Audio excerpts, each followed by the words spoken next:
મંદિર આસ્થાનું સ્થાન છે, પરંતુ એ જ આસ્થાનું સ્થાન દબાણ ઉપર ઊભું કરવામાં આવ્યું હોય તો રાજકોટમાં એવી જ ઘટના બની છે, જેને લઈને રાજકોટની જે મહાનગરપાલિકાની ટીમ છે તેમના દ્વારા 13 થી વધુ મંદિરોને તોડી પાડવામાં આવ્યા છે, ડિમોલેશન કરવામાં આવ્યું છે। અને જ્યારે તેઓ એક મંદિરનું ડિમોલેશન કરવા જાય છે ત્યારે રાજકોટ વાસીઓએ ઉગ્ર વિરોધ નોંધાવ્યો છે। શું છે સમગ્ર માહિતી, વિગતે ચર્ચા કરીએ। નમસ્કાર, આપ જોઈ રહ્યા છો ચક્રવાત ન્યૂઝ, હું છું આપની સાથે નિધિ।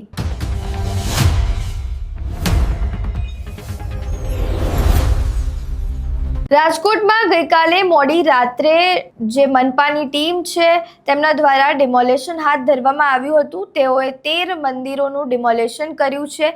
જ્યારે તેઓ હનુમાનજીના મંદિરનું ડિમોલેશન કરવા જાય છે ત્યારે જે રાજકોટ વાસીઓ છે અને ત્યાં આજુબાજુ રહેતા સ્થાનિક લોકો છે તેમના દ્વારા ઉગ્ર વિરોધ કરવામાં આવે છે, રસ્તા ઉપર બેસી જાય છે, રામધૂન ગાય છે અને આ જે પોલીસ ડિમોલેશન કરવા આવી છે, જે તંત્ર ડિમોલેશન કરવા આવ્યું છે, પોલીસને સાથે લઈને આવ્યું હતું, તો પણ તે લોકો રસ્તા ઉપર બેસી જાય છે અને અવ્યવસ્થા સર્જાય છે। પહેલા અહીંયા જે લોકો રસ્તા ઉપર બેઠા છે અને ત્યાં આગળ કેવી બબાલ થઈ રહી છે તે જુઓ।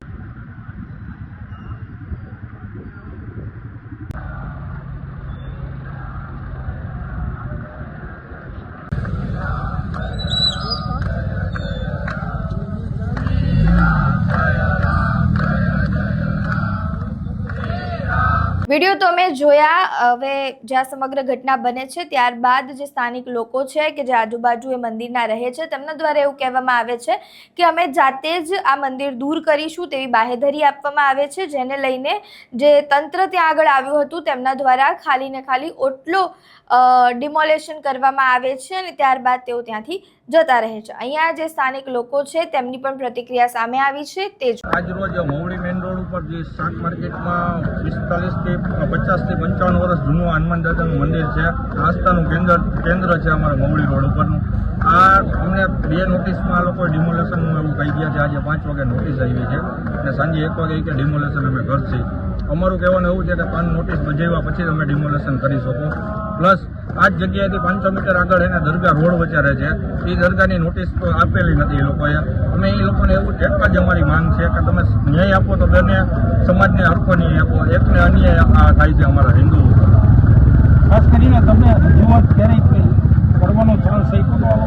અમને એક પણ રજૂઆત કરવાનો સમય નથી આપ્યો કે નથી ટાઈમ આપ્યો। આજેની જ વાત, આજે 5 વાગે વોટ્સઅપ દ્વારા અમને નોટિસ આવી છે, કોઈ લેખિત અમને લેખિતમાં અમને દઈ ગયા નથી આ લોકો નોટિસ, વોટ્સઅપ દ્વારા નોટિસ આવી છે અને સાંજે 1 વાગે કે અમે ડિમોલેશન કરવા। અત્યારે તો પાડવા આવવાના શું? અમારો એક જ માંગ છે કે અમે પાડવા નહીં દઈ કોઈ કાળે। આગળ 500 મીટર આગળ દરગાહ છે એની અમને નોટિસ આપશે, દેખાડશે તો અમે એમાં ડિમોલેશન કરવા દેવું, નકર કોઈ કાળે અમે ડિમોલેશન કરવા દઈએ। ચૂંટણી પૂરી થયા બાદ આવા મહાનગરપાલિકા લઈ રહ્યું છે?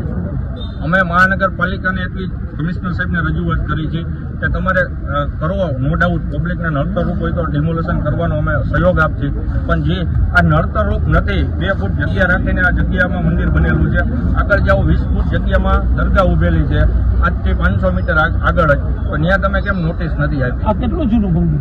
આ 50 થી 55 વર્ષ જૂનું મંદિર છે મવડી રોડનું।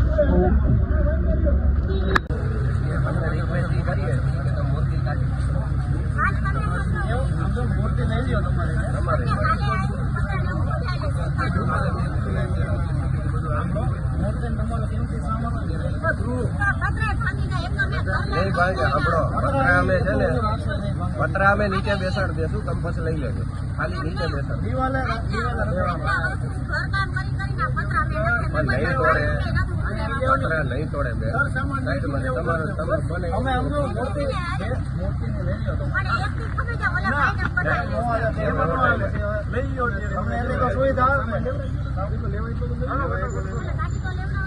સ્થાનિકો દ્વારા શું કહેવામાં આવ્યું તે તમે સાંભળ્યું. હવે અત્યારે જે ડિમોલેશનની પ્રક્રિયા અલગ અલગ જગ્યાએ ચાલી રહી છે તેને લઈને સ્થાનિકોમાં ક્યાંક ને ક્યાંક રોષ જોવા મળી રહ્યો છે, કારણ કે મંદિરો હવે તોડવામાં આવી રહ્યા છે, ઘરો તોડવામાં આવી રહ્યા છે, જેને લઈને સ્થાનિકો ક્યાંક ને ક્યાંક પરેશાન અત્યારે જોવા મળી રહ્યા છે. ત્યારે હવે રાજકોટની જે આ ડિમોલેશન પ્રક્રિયા કેટલે સુધી ચાલે છે, કઈ રીતે આ મંદિર દૂર કરે છે કે નથી કરતા, તે સમગ્ર બાબતે તમારું શું માનવું છે, તમારા મંતવ્યો શું છે તે અમને કમેન્ટ બોક્સમાં જરૂરથી જણાવજો. વિડીયો પસંદ આવ્યો હોય તો લાઇક, શેર, કમેન્ટ કરો અને અમારી ચેનલને સબસ્ક્રાઇબ કરવાનું ભૂલતા નહીં. નમસ્કાર.